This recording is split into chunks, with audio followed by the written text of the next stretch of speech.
ఇప్పుడు మీరు ఇప్పుడు ఇక్కడ మీ ఇక్కడ పరిస్థితి మీద అనుకుంటున్నారు, మీరు ఇది కరెక్ట్ అనుకుంటున్నారా? కరెక్ట్ అంటే కరెక్ట్ కాదని చెప్పం, అవునని చెప్పం, మనం చూడాలి కదా. ఈ కాలం కొద్దీ నిజము అబద్ధము, అబద్ధం నిజమవుతుంది, నిజం అబద్ధం అవుతుంది. అబద్ధం చేసిన వాళ్ళను నిజంగా ఉన్న వాళ్ళని కూడా అబద్ధం అనుకుంటున్నారు. కాబట్టి దేవుడు నిర్ణయం, మనం హిందూసం కాబట్టి దేవుడు ఉన్నాడంటే ఏ రాయిలో అయినా ఎక్కడైనా చెట్లో అయినా పూజిస్తాం మనం. దైవత్వం చూసుకుంటాం, రాయిలో కానీ చెట్లలో కానీ ఎక్కడికైనా మనం దైవత్వం చూసుకుంటాం అంతే తప్ప మనం ద్వేషాన్ని మనం చూడం. వేరే ఆలోచన మనకు రాదు, లాంగుగా తీయం, అది వాళ్ళ నిర్ణయం. మాకు నమ్మకం ఉంది దేవుడు ఉన్నారంటే ఏమో చూద్దాం, దేవుడు ఉంటే మంచిదే కదా, పోయేదేం లేదు, ఎంతో ఎక్కడో పోతుంది. ఒక అమ్మాయిని చూసినాం, ఒక ఆడబిడ్డను చూసినాం, ఒకవేళ దేవుడు ఉంటే చూస్తాం. ఈ కాలం కొద్దీ మనం ఈ జనరేషన్లో ఒకవేళ నిజమే అయితే ఈ జనరేషన్లో ఈ కాలం కొద్దీ మనం చూసిన వాళ్ళం అవుతాం అంతే. మాట్లాడుతాను నేను స్వయంగా పాతాళలోకి చెందిన నాగరాజు నాగరాజు కుమార్తె ఈ జన్మలో కొన్ని కార్యాలని నెరవేర్చడానికి వస్తున్నారు. ఆ మాట నిజమై ఉండొచ్చు. ఆ అమ్మాయి వయసు పెద్దగా వయసు ఏం లేదు, పెద్ద ఆవిడేం కాదు. ఆ అమ్మాయికి ఎన్నో కోరికలు ఉంటాయి, ఆశలు ఉంటాయి. ఇప్పుడు ఈ అమ్మాయి దీంట్లోకి వచ్చిందంటే ఎన్నో ఆశలు కోరికలు అవన్నీ కూడా మైండ్లోంచి డిలీట్ చేయాలి. నువ్వు చెప్పేది ఏంటిది, నువ్వు వేసే వేసాలు ఏంటి అంటారు. కాబట్టి అవన్నీ డిలీట్ చేసి ఈ వేలోనే ఉండాలి. ఈ వేలో అందరికి రాదు. నిజమై ఉండొచ్చేమో, దీంట్లో అమ్మాయికి వచ్చేదేం లేదు, నిజమై ఉండొచ్చేమో, నమ్మితే ఏం పోతుంది. 9 సంవత్సరాల నుంచి అదే ఇదిలో ట్రాన్స్ లో ఉన్నా అని చెప్పి మాట్లాడుతున్నారు. అదే నిజమై ఉండొచ్చేమో. ఇప్పుడు చాలా మందికి నా చుట్టుపక్కల ఉన్న వాళ్ళకే తెలియదు, నా కల్లో అమ్మ కనపడుతుంది, రేపేం జరుగుతుందో నాకు చెప్తారు. దాన్ని బట్టి ఇంకా ఉన్నారా అయితే నేను ఏదైనా తెలుసుకోవచ్చు అని ఇక్కడ దాకా వచ్చా. అది మీకు కూడా అట్లానే అట్లా ఏం లేదు. మా ఇంటి అమ్మవారు ఆడపడుచు గంగమ్మ తల్లి, మేము పూజిస్తాం, మేము కుమ్మరోళ్ళం పూజిస్తాం. మాకు ఏం జరిగిన రేపు ఏం జరగబోతుంది, పక్కింట్లో ఏం జరగబోతుంది కూడా నాకు చెప్తుంది. ఒకవేళ మంచి అయితే చెప్పినా అనుకో, అబ్బా పలానా మంచి చెప్పింది జరిగింది అంటారు. చెడైంది అనుకో, నేను చెప్పినాక మీ ఇంట్లో ఏదో జరగబోతుంది జాగ్రత్తగా ఉండండి అన్నారనుకో, వాళ్ళకి అక్కడ యాక్సిడెంటో దెబ్బో ఏదైనా జరిగింది అనుకో, పొద్దున్నే చెప్పింది నోరు ఏంటో జరిగింది అంటారు. రెండు వాళ్ళే మాట్లాడతారు. అందుకనే మనం ఏది సైలెంట్గా ఉంటే పోయిద్ది.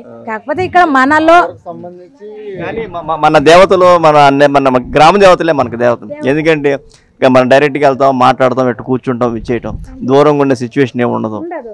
మన గ్రామ దేవతలు అంటే ఎల్లమ్మ, పోలేరమ్మ.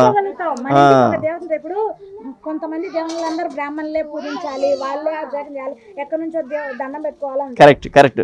మన గ్రామ దేవత అంటే మనమే పూజించుకుంటాం, మనమే అభిషేకం చేసుకుంటాం, ఆమెను పట్టుకొని హక్ చేసుకొని కూడా శివుడైనా కానీ ఇవైనా కానీ మనతో అట్లానే ఉంటుంది దాదాపుగా. కాబట్టి మా ఇంటి దేవత ఏంటంటే గంగమ్మ తల్లి. కాబట్టి మాకు ఆ రిలేషన్ ఉంది కాబట్టి చూద్దామనే ఒక ఉద్దేశంతోనే, నేను నమ్మకంతోనే వచ్చా. మీరు చాలా కరెక్ట్గా చెప్పారమ్మా. ఎందుకంటే నా మనసులో మన మాట కూడా అంతే. ఎందుకంటే మన దేవతలు అంటే మన దగ్గరికి వెళ్ళాలి, మాట్లాడగలగాలి, మన యొక్క ఇది ఉంటుంది, అస్వతంత్రం. కానీ కొంతమంది దేవుళ్ళు అస్వతంత్రం లేదు, మనం ఇచ్చేయడానికి ఉండదు. చెప్పొచ్చో చెప్పకూడదు, తిరుపతికి పోతాం మనం, ఎంత దూరం ఎంత ఖర్చు పెట్టుకొని పోతాం, ఎంత దూరం నుంచి దండం పెట్టుకుంటాం, అక్కడికి పోవటానికి అంతన్నా మనకు ఉందా? కానీ మన గ్రామ దేవత కానీ మనకు పిలిస్తే పలుకుతుంది. మళ్ళీ ఈవిడ పిలిస్తే పలుకుతుంది. అమ్మ బిడ్డలకు బాగాలేదన్నా, అమ్మ అన్న వచ్చి పలుకుతుంది, పట్టుకోగలుగుతాం మరి అది. కాబట్టి మన గ్రామ దేవతలు మన చిన్న చుట్టుపక్కల ఎవరున్నారు ఏంటి అవన్నీ చూసుకున్న తర్వాత దూరం మెట్టెక్కితే బాగుంటుంది. ఎవరేం చెప్తున్నారో విని దానివల్ల పోయేది ఏం లేదుగా. అంత లాంగ్ తీసుకొని ఆ అమ్మాయిని తప్పు మాటలు మాట్లాడటం, ఆ పిల్ల చిన్నపిల్లే కదా, తప్పు మాటలు మాట్లాడటం, ఏమో కొంచెం విశ్లేషణ చేస్తే ఆ అమ్మాయికి వయసు వచ్చిన తర్వాత విశ్లేషణ అదే నిజమే వచ్చాము. మనం ఇంత తప్పు మాటలు మాట్లాడి చేయకూడదు కదా. అదే మీరు చెప్పింది రైటేనమ్మా. ఎందుకంటే మన దేవతలు అంటే పక్క ఉంటారు, మనతో ఉంటారు, మనతో కలిసి ఉంటారు, మనం పెట్టింది తింటారు. మన కోడిని కోస్తే కోడిని తింటారు, ఏమ్మా మన కోడికి వస్తే కోడిని తింటారు, మేకనికి వస్తే మేకని తింటారు, మనం పొంగల్ పెడితే పొంగల్ తింటారు, అన్నీ చేస్తారు.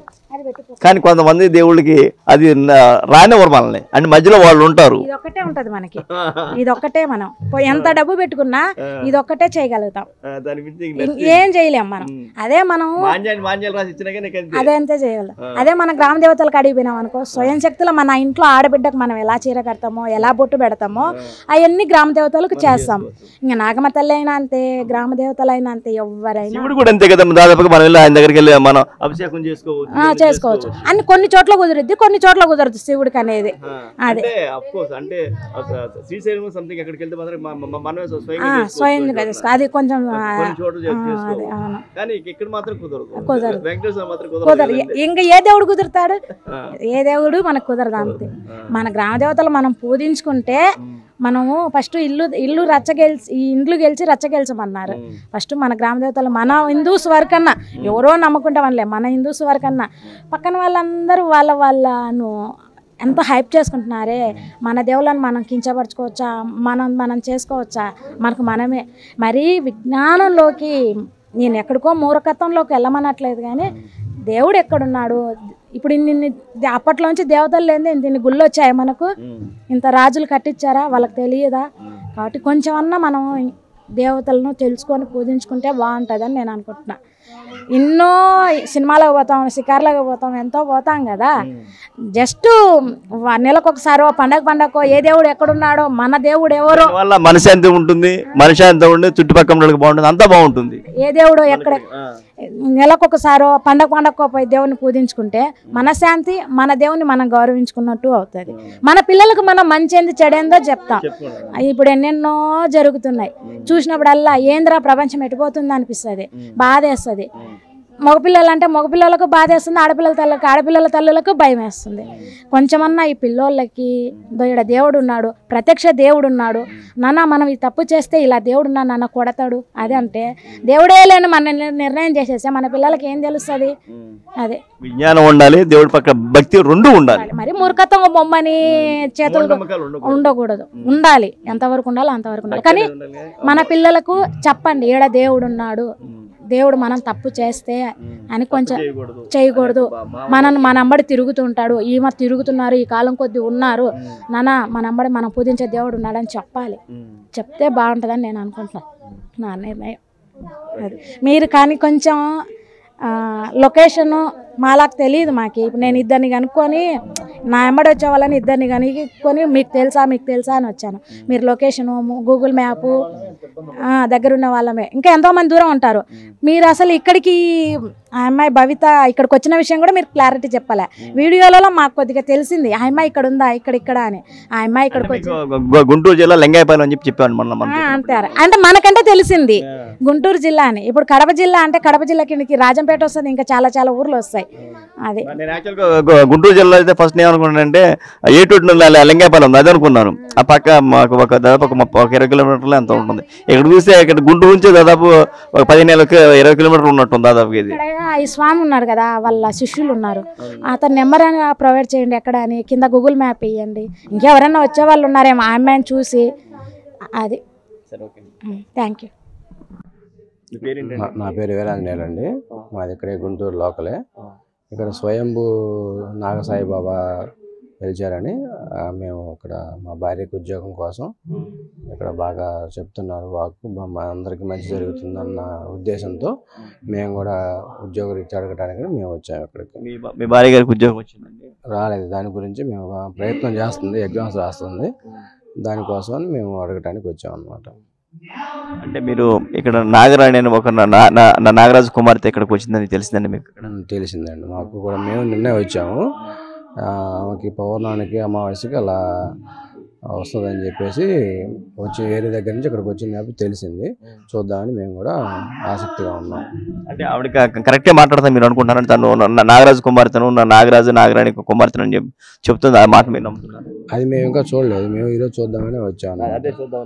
చూస్తే మాకు తీసుకుందామని వచ్చాము మేము కూడా. అది సంగతి. అంటే ఇప్పుడు కనుక మీరు ఎట్లా ఉంది ఇక్కడ మీరు రావడం పట్ల మీరు ఏ విధంగా ఫీల్ అవుతారు? చాలా సంతోషంగా ఫీల్ అవుతుంది, ఎందుకంటే అందరికీ వచ్చిన వాళ్ళందరికీ మంచి జరుగుతుందని చెప్పేసి తెలుస్తుంది. అదేవిధంగా మాకు కూడా మంచి జరగాలన్న ఉద్దేశంతో మేము నమ్మకంతోనే వచ్చాము ఇక్కడికి. మన భారతీయ చరిత్రలో నాగులు అనే పదానికి ఒక ప్రత్యేకమైన ఒక స్థానం ఉంది. అది కనుక మనం చూసినట్టయితే దక్షిణ పదానికి చెందిన వారిని నాగులు అని చెప్పి అంటారని, ఉత్తరం గోదావరి కృష్ణ నదుల మధ్య నివసించే వారిని నాగులు అంటారని, వాళ్ళే తెలుగు వారని చెప్పేసి మన భారతీయ చరిత్ర చెప్తుంది, కొన్ని గ్రంథాలు చెప్తున్నాయి. అదేవిధంగా నాగులు ఒక ప్రత్యేకమైన ఒక చరిత్ర ఉంది. మనం ఏ విధంగా చూసుకున్నా కానీ ఈ నాగులు అనేవి మన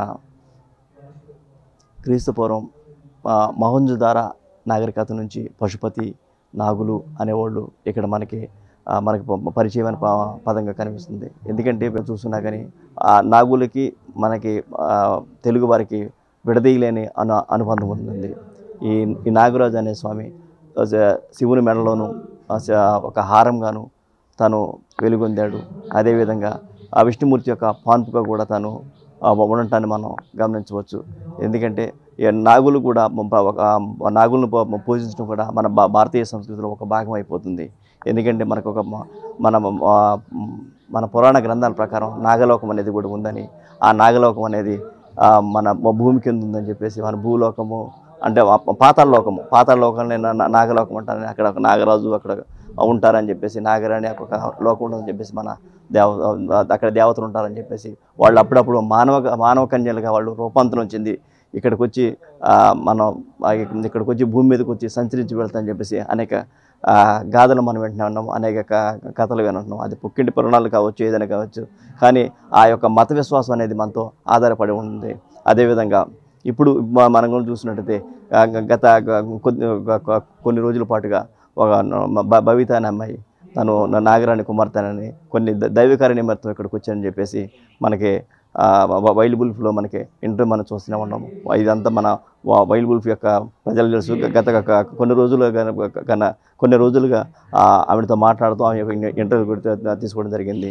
తను ఒక మాట చెప్పింది, ఎప్పుడైతే మనకి పౌర్ణమి వస్తుందో తనకి ఆ రోజు శరీరంపై పొలుసుల్లాగా ఏర్పడతాయని చెప్పేసి, ఆ పొలుసులు వచ్చే క్రమంలో చాలా తాను పెయిన్ అనిపిస్తుందని చెప్పి అని చెప్పడం జరిగింది. అదేవిధంగా ఈరోజు పౌర్ణమి అంటే నాగులకి పౌర్ణమికి విడదీయలేని సంబంధం ఉంది. అదంతా మనం చూసుకోవచ్చు మనం. ఎందుకంటే ఆ పౌర్ణమి రోజు కంపల్సరీగా పాములు తమ యొక్క కుబుసాన్ని విడిచి కొత్త రూపాన్ని సంతరించుకుంటుందని చెప్పేసి మనందరికీ తెలుసు. అదేవిధంగా ఈ నాగరాణి కూడా ఈరోజు తన యొక్క ఆ పొలుసులు అంటే వస్తాయని చెప్పేసి అవి మొత్తం పోతాయని చెప్పేసి చెప్పడం జరిగింది. అదేవిధంగా ఇంకొక మాట కూడా అంటున్నారు, అవి మొత్తం ల్యాబ్లకు పంపించామని చెప్పేసి అక్కడ నుంచి ఆ ల్యాబ్ దగ్గర నుంచి ఆ ఫలితాలు రావాల్సిందని చెప్పేసి వాళ్ళ తల్లిగారు చెప్పడం జరిగింది. అదేవిధంగా భూలోకంలో తను వెలిశానని కొన్ని దైవికమర్తలను చెప్తున్న ఈ నాగరాణి ఇప్పుడు ప్రస్తుతానికి మనకి ఇక్కడ గుంటూరు జిల్లాలో లింగాయపాలెంలో అని చెప్పేసి ఒక గ్రామంలో ఉన్నారు. ఎందుకంటే ఇక్కడ నాగులకి అయితే ఇక్కడ ఈ ప్రాంతాల్లో ఉన్న మనతో తెలిసింది మనం చూసాము. ఇక్కడికి వచ్చారు. ఈరోజు ఇక్కడికి వచ్చి పూజలు చేయడం గత 10 రోజుల మటు మనం చూస్తూనే ఉన్నాము. అదేవిధంగా ఈరోజు పౌర్ణమి రోజు గురు పౌర్ణమి ఈరోజు ఆమె యొక్క పరిస్థితి ఎలా ఉందని తెలుసుకోవడానికి మనం వచ్చాము. ఎందుకంటే తను పౌర్ణమి రోజు తను ఒక కుబ్సం లాంటిది తను ఇదవుతుందని, ఆ పొలుసులు వస్తాయని చెప్పేసి తన బాధను అనిపిస్తానని విషయం మిగిలిన